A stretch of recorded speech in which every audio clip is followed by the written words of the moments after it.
Okay, we're back with you all in the day of the life of yours truly, Jesse T.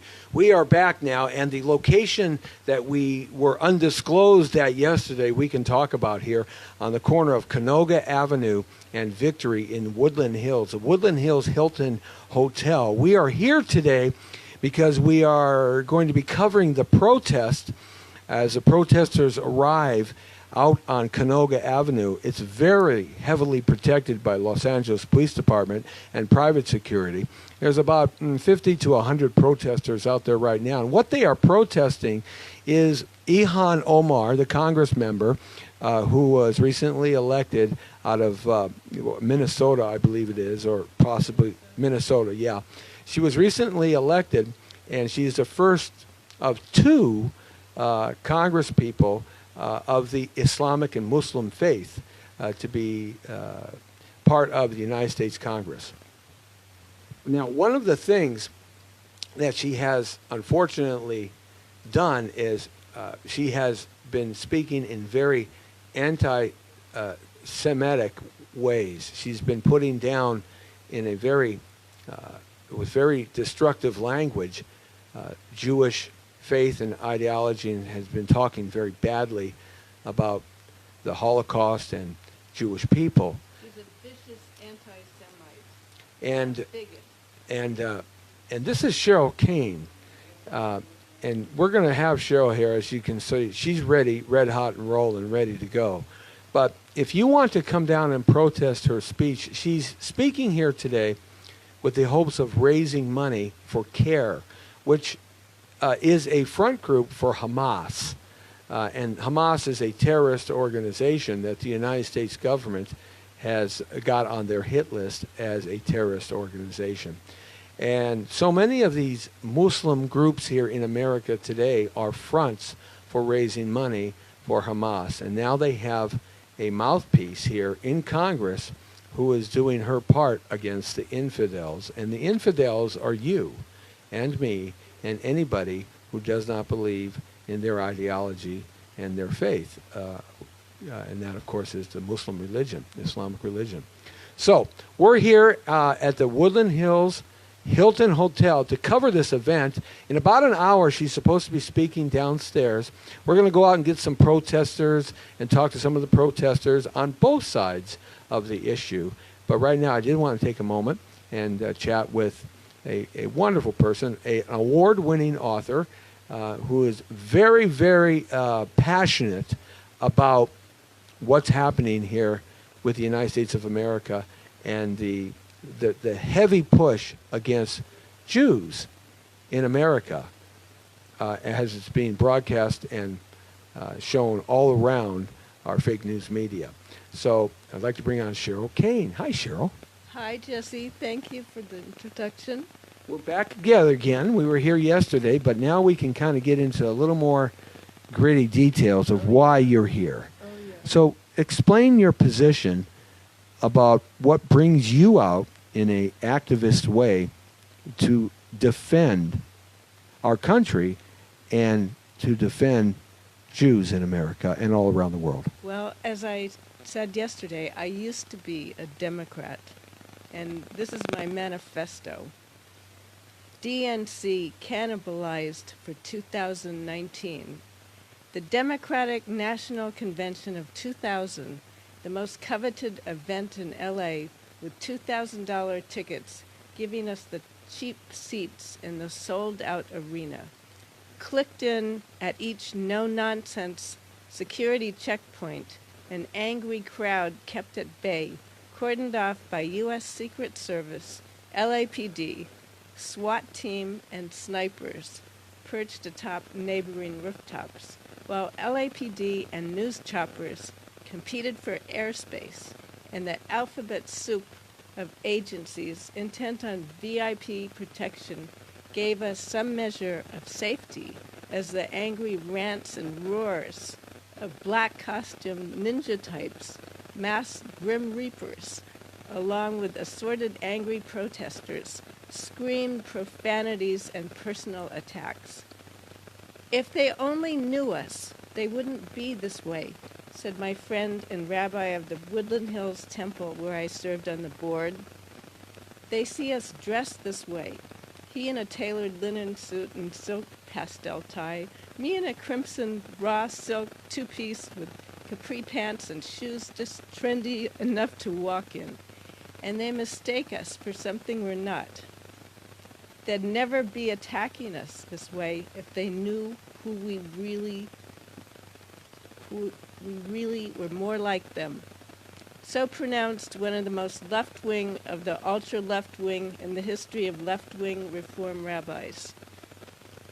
We made our way through the broken bottles, vials of urine, random globs of feces, rocks and shards of broken glass that lined our path into the Staples Center.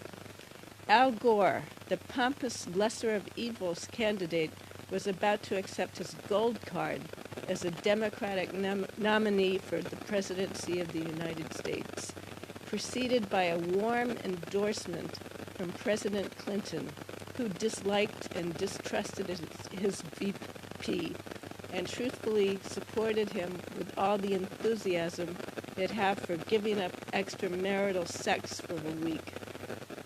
More exciting to many was his running mate, Senator Joseph Lieberman, smart, well-spoken, and the first Jew to become one heartbeat away from the presidency of the United States. The hate-filled anarchists in the crowd outside didn't care.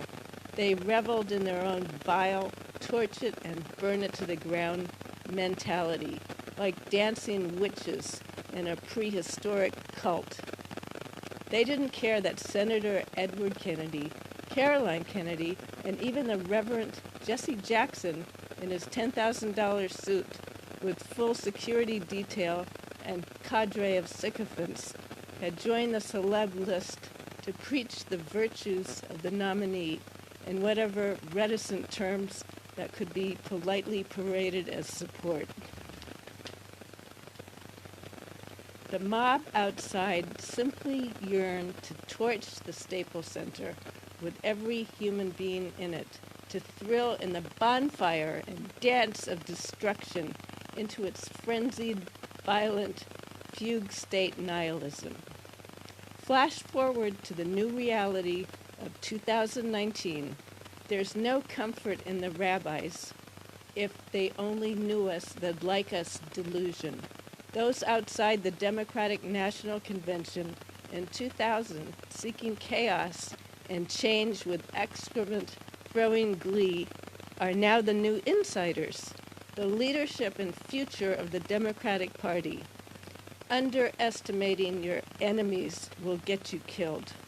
Resist has grinded on its own axis, leaving a cesspool of self-hating Americans, fake history, and human gender becoming 31 flavors in a science lab. Well, quite a manifesto, and I like it because there's so much truth in it. And one of the interesting things from that time then to there is now, the Democratic Party has gone even farther left to the point of social, they call it social democracy, but it's actually one step away from communism in that respect. And it's gone so far to the left that now so much anti-Semitic behavior is happening, they're allowing it to take place in Congress now, straight up and out in the open, and they're doing nothing to protect Jews who have given so much to this world over the eons of history. And just recently, in World War II, of course, over 6 million Jews were killed by Adolf Hitler. It blows my mind in understanding how anybody can ever forget that and have such explosive type of rhetoric coming out of them in a country that allowed them and brought them here as refugees, saving them from sure death and anarchy in Somalia, to the point where they come here and really bite the hand that feeds them. What logic is there behind that, Cheryl? It's an incitement to genocide, and if you don't fight it now, it's going to explode. A lot of the people that you've known historically in your past and experience have given us forewarning about that. Yes, and one of the most beautiful ways you can educate yourself about the past and the future is to take a look at Nancy Spielberg's documentary called Above and Beyond. It is about this man, Lou Lenart, a legendary figure in both American history and Israeli history. He was born in Hungary, and literally in the early 1930s, because of the rapid anti-Semitism in Hungary, his parents escaped, and his mother literally walked 4 of her children across Europe and going from one train station to another until they got to Cherbourg and boarded a ship for the U.S. and joined relatives here. But because of World War II breaking out, because of what happened in 1939, Lou Lenart, at the age of 17, joined the U.S. Marine Corps. And he wanted to go to Europe to fight Hitler, but instead the Marines sent him to the Pacific and trained him to be a fighter pilot. You know, it's interesting. A gentleman like this, a family, they immigrate to America. They come to this great country, the greatest country in mankind, the greatest historical place on God's blue-green earth that was ever developed for life and for liberty and happiness. And he wants to participate in this great experiment. His family wants to come here, and he, as a young man, wants to join the cause of making America great. But it seems like a lot of people that are coming here today, they just want to join the cause of tearing America down. Exactly, because there's no values connected with American exceptionalism. That was one of the terms that Barack Obama had big problem with, to say the least. and now we have a president who absolutely says America is the greatest country in the world, and we're going to make her even greater, and he's doing that. And what is really so wrong with that? Nothing. In fact, I'm with the Republican Jewish Coalition, and we have a conference in Las Vegas coming up, and President Trump will be one of our guest speakers. I don't understand, and I've never understood this. I'm not Jewish, but I've never quite understood the idea of why. Well, history can tell you a lot of things about different groups, but I've never could understand recent modern history, let's say the last 150 years. I could never understand why Jewish people are disliked so much around the world. Can you give me some explanation as to why that is from your point of view? Anti-Semitism is a disease. It raises from the sewers. It's like the lies that existed in Europe for so long about how Jews needed the blood of Christian children to make their pastries for Purim, and how they would kidnap Christian children off the streets so they could grind them up and make their pastries, or make matzah for Passover with Christian blood. And the myths that, fueled anti-Semitism in Europe for years and culminated in the Holocaust are now prevalent in the Arab culture. Jews need Arab children to make their Purim pastries. They kill children to make their Purim pastries. So these children are taught to fear Jews and have all these crazy ideas. You come to America, and somehow, some way, if you weren't born here, you come to this great country through immigration, through refugee, get here legally, of course, and you have the opportunity to become anybody you want to become anything you want to become. If you want to be one of the trousering around this 19, that's what you want to do.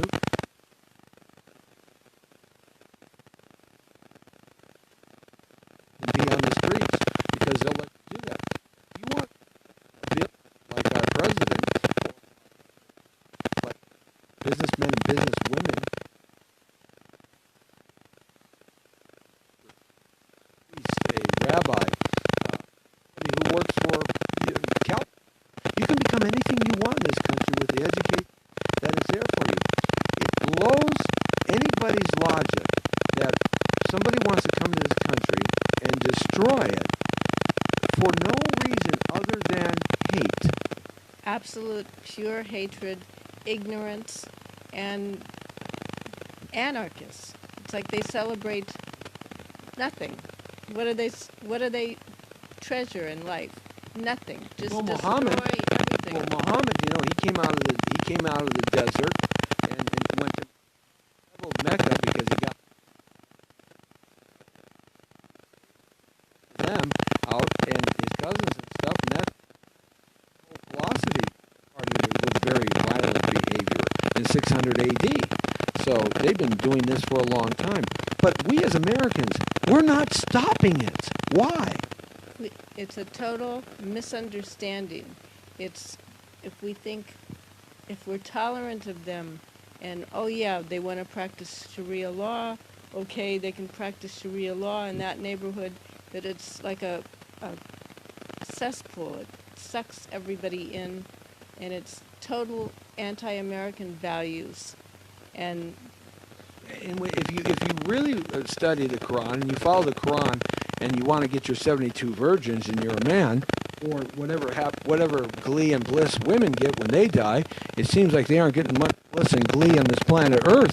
Where back in the Middle East, they're all covered, they get beaten, and is just doesn't make sense in any modern type of thinking in that respect. And now we have people in Congress who are professing this outwardly, and the American public seems to be just taking it. Is it all about money? IHAN Omar is a disgrace. She has to go. She cannot be on the Foreign Affairs Committee. And, you know, there is hope. I didn't tell you this, Jesse, but I wrote a weekly column for years for Muslim World Today, which was published by Tashbi Saeed, a beautiful human being. And he was born in Pakistan and educated in the madrasas, taught to hate Jews, hate Westerners, hate America. And then he studied in London for a while, and he met his first Jews. And he thought, gee, they're so smart. And he gradually came to know them and other people and other Westerners, and he had a total reversal of thinking. He became very pro-West, very pro-American, and very, very pro-Israel. And so I wrote my weekly column for him, and he used to call me his soldier because I'd write about current events and about blood libel in the Quran, and he had death threats against him. He had to hide out in an undisclosed location in Orange County. And I never had a death threat when I wrote what I wrote. The only problem I had was with the Israeli left, and the left wing, you know, some of the people in Tel Aviv said, can't you get her to tone it down? And Tashbi said, hey, we have the First Amendment in this country. She can write what she wants. You know, one of the things that Omar is doing, she's secretly going around the country right now behind private door meetings to raise money. She's here at the Woodland Hills Hilton, and we're out there. You can hear the protesters outside now. They're starting to, and they got out doing this, and I'll be out there getting into the mess of it all in a few minutes. But one of the things that Omar is doing is she's being brought in by different groups that support her around the country quietly, where there's no press, where they're secretly in and out like the dark shadow, and raising money and raising funds. And is it true that what they say in their mosques or what they print up is different than what they portray in the public forum? Well, you know, MEMORY, the Middle East Media Research Institute, which I've been very involved with Yigal Carmon, former counterterrorist advisor to 2 prime ministers. And he has translated the media, beginning with the Palestinian media and going into the Syrian newspapers, where most of the population is illiterate. And what they say and the lies they tell in their press and Jews are sons of pigs and monkeys. We're pigs and monkeys. If you see a Jew on the street, kill him. And you see 3-year-old children on Egyptian TV and other television stations in the Middle East talking about how Jews are going to kill them and make their Purim pastries or their pastries, and all kinds of the most rabid anti-Semitism and myths that they live on and they feed on. And when you're a dictatorship, you can tell any kind of lie you want. It's not a free press. Goebbels said, "Give me the children, and I'll give you 3,000-year Reich, the Third Reich." I mean, that's what you do. You take the young and you teach them what they need to know in order to future 10, 15, 20 years down the road. And Hitler did it with the youth army. At the end of the war, he had no more people to fight, so the youth of Germany were joining, and our soldiers were fighting 10, 11, 12, 13, 14, 15-year-old kids because they were so convinced from their time when they were very young. And that seems to what takes a place in the Middle East. I've talked to a lot of military veterans that come back, and it's astonishing what they say is that when you speak to the folks one-on-one, they're just like regular people, but it seems like they get together and they hate everything that's not what they're doing so much. They hate everything else. And they come to America. They hate their own culture. They come to America. I mean, in Afghanistan, the first thing the Taliban did was outlaw canaries. The Afghanistan people loved their canaries, their birds. It distracted them from prayer. No more canaries. They went to the zoo and shot up that beautiful lion. They despise their own culture. It's like Abu Nasser, when he took over Egypt, the puppet of the Soviet Union, of course. One of the first things he did was neglect their own heritage with the Egyptian Arabian horses. They ended up in zoos and starved and pulling carts. And how many Islamic sites have the ISIS destroyed? Yeah, well, the fake news is unbelievable in what we see out there and what really is reality. The reality is this. For me, the reality is this. You come to this country brings you here, or you somehow get here legally, and it saves your family's life. It saves your life and gives you an opportunity to better the quality of your life and your family and those around you. And once again, you can become anything you want to become. But then you don't, slap the hand that feeds you and tear down the nation that provided you what you were running from. It makes no sense at all, and on that basic level.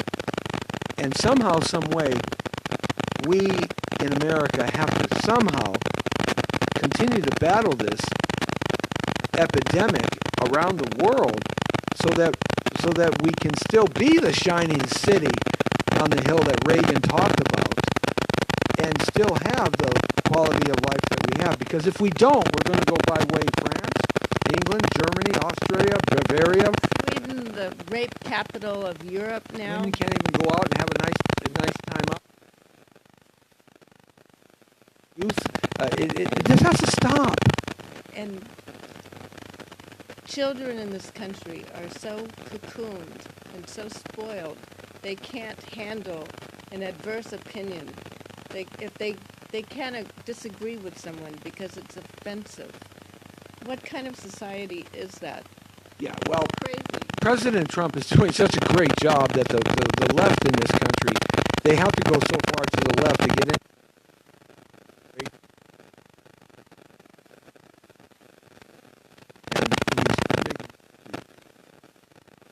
As far as I'm concerned, I'm a Trumper, you know that, so I'm proud of it. The point is, what can we do as people to defeat this, what could be a generational systemic for America? Well, first of all, you have to clean up the universities and get teachers to challenge students with different opinions. I was brought up where I may not agree with what you say, but I'll defend your right to say it. Right on. That's right. I don't agree. Out there in the front lines with my sword and my shield, and I'll defend you right to say what you got to say. I don't agree with it, but I'll fight for you. That's what we have to get back to. That's right. That's a basic concept of an American society. It's adverse opinions, and you study in a real school, and you get several opinions offered to you, and then you get to analyze and break down the material and see what fits you, instead of being cuddled and saying, "Oh, you don't like that book, then we'll get rid of it, and go to the cry room, and we'll bring in a therapy animal." And these are college, university kids. You know, I want a therapy animal. I want a therapy animal too. I want my therapy animal to be 5'10", blonde hair, blue eyes. I want him to be about 50 years old. No, not a lot of baggage.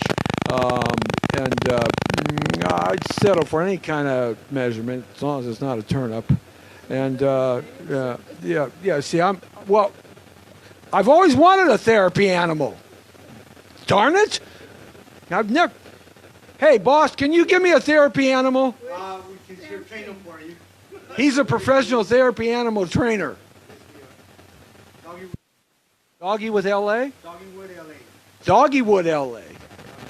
I like that. Maybe he can hook me up, huh? I'm sure you can. I don't know about that. I just got myself in trouble with Mama T. I know. She's just really pissed at me. I'm going to be in the doggy animal doghouse tonight.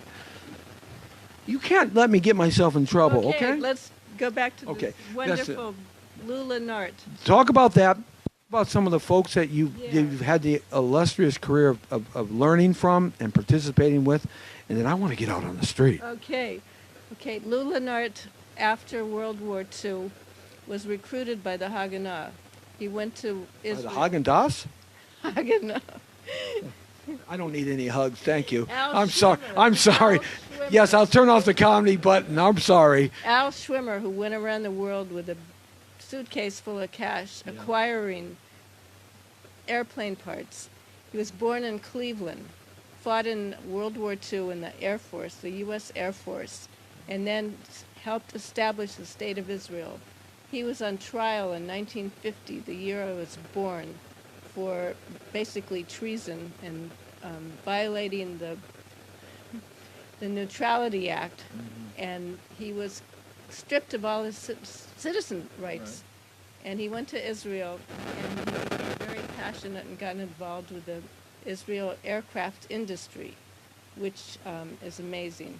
But he's one of the founding fathers of the State of Israel that I had the pleasure of knowing. And I used to say, gee, I'm so privileged. I feel like Betsy Ross to be around all these people with so much history, first-hand history. That were a part of the world when there was no country of Israel. That's right. And they developed the country of Israel after World War II. That's 1948. And so I said, I feel like Betsy Ross. And he would tell me, well, Betsy had to sew on 13 stars. You only have to sew on one. And, you know, when things weren't going so well in the War of Independence, some of the businessmen in Tel Aviv went to Ben Gurion and said, they said, can't we postpone this a little bit? You know, things aren't going well for us. We can stay here if we just...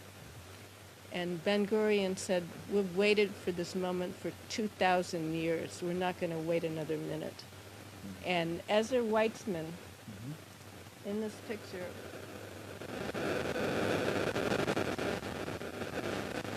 I'm in his office in Tel Aviv, and he was a dear friend, former president of Israel, and one of the fighters in the War of Independence with Lula Nart.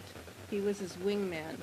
He learned to fly a plane with the Royal British Air Force. Wow. And but he didn't do combat. It was too late in the war. Right. And he went to Israel, and in the background was his dear friend, Anwar Sadat. And he loved Anwar. And Anwar was assassinated by Arafat's soldiers.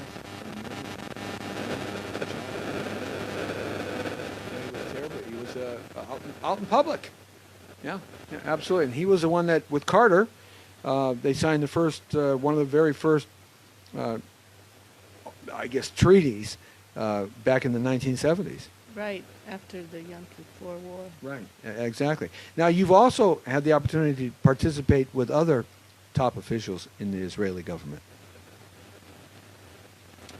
Benjamin Netanyahu, a brilliant leader, and so vilified by the Israeli left, and it's all politics, and he's going to be reelected because he's a fighter, and he's the one person who should be leading Israel right now.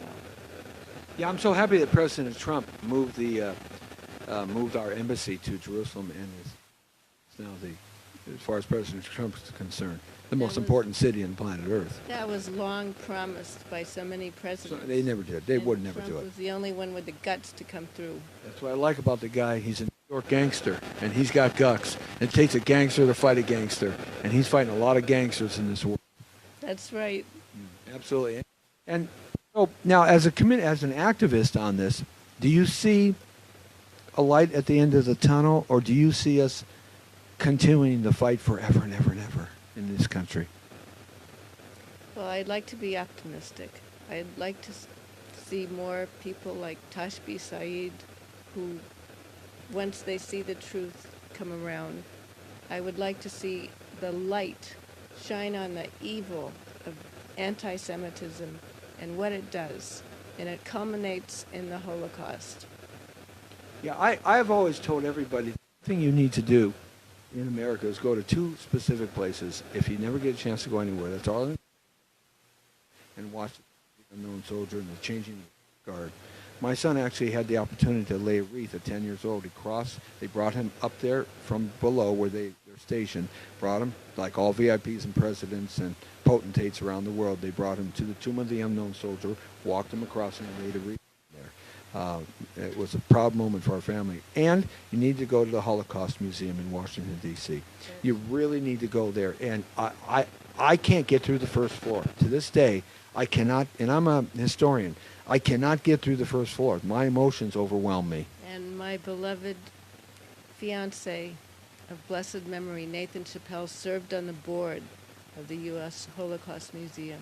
Yeah, it's, Jewish people, like all immigrants, well, Jewish people, it's a faith. It's not a bloodline. It's a faith. Israeli is the name of your country, and you're Israelis that live in Israel. But it is a faith, and it's a religious faith, and it's a religious faith that goes back, they say 4,000 years, I say 10,000 years, even far. The point is, they've contributed to the greatness of this country from the get-go. And just like Polish people have, Italian people, Germans, Irish, black folks have, Latin Americans, Mexicans, Central Americans, Canadians, whatever, Japanese, Asians. That's what makes America. We come together under one banner, one flag. That is, fight for what's right and stand up in the face of all.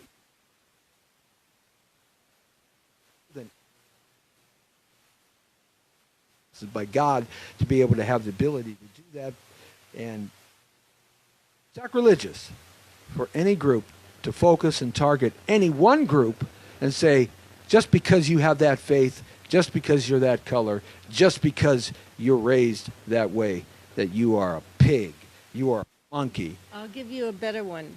Everyone should look to the website Israel 21C. It talks about the advances in science and medicine and all the startup companies that are all over Israel, the inventions, the medicine, the technique, because they learn on the battlefield. And recently, one Israeli doctor invented a machine where if you're injured, traumatically injured, a simple machine can send your blood to the organ in your body most damaged, in need of it first.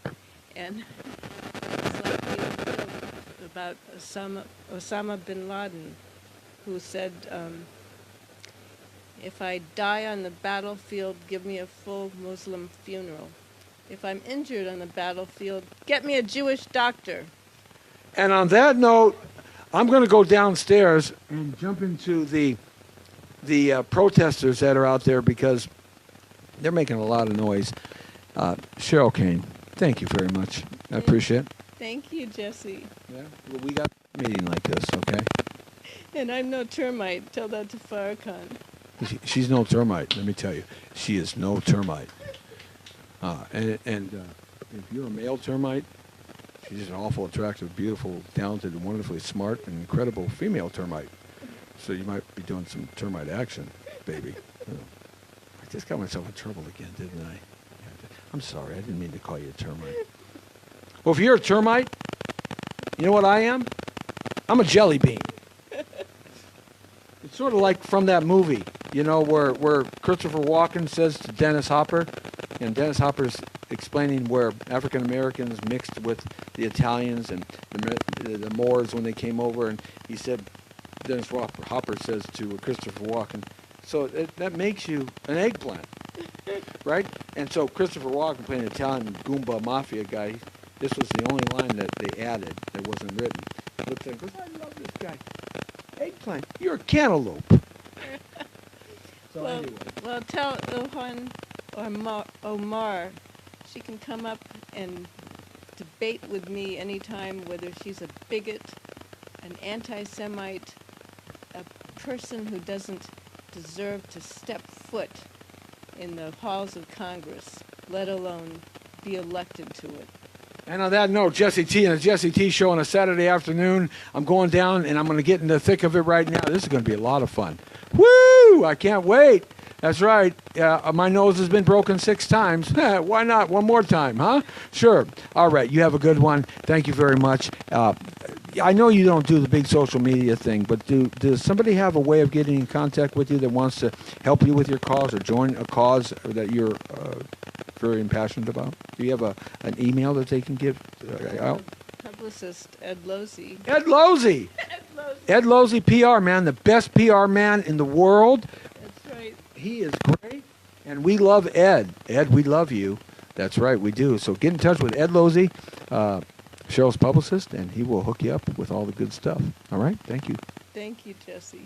All right. See you later. Bye. I'm going to go have some fun now. Woo!